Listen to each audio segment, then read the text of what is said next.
What's going on, guys? Just want to do a quick how-to and overview video on the Unger S channels as well as the Unger Ergotec handles. This is what we use out in the field. We've tried everything. We used to use Array brass channels with the clips. This is what we found to work the best for us. We have a couple different sizes here. We have a 14-inch channel, 10-inch, and 6.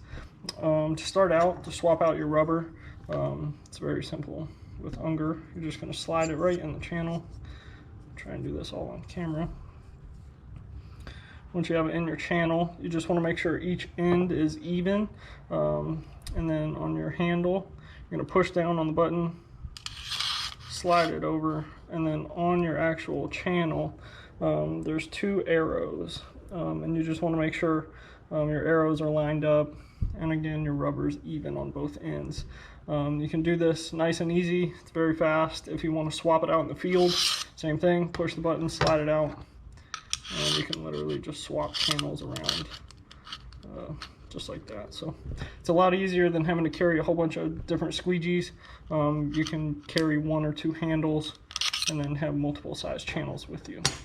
We also used to use this older handle, still takes the same channel, still has the same lines on it to line it up, make sure you're even. The only difference with these is you're going to need this 7mm nut driver as well as a flathead screwdriver on the back to tighten it down. Once it's tightened down, it's not going anywhere. So we used to use these. It's the exact same thing. It's just nowhere near as fast as being able to swap them out just like that. So hope this helps. We're going to keep doing videos like this. A lot of how-tos, tips and tricks, stuff like that. So thanks for watching.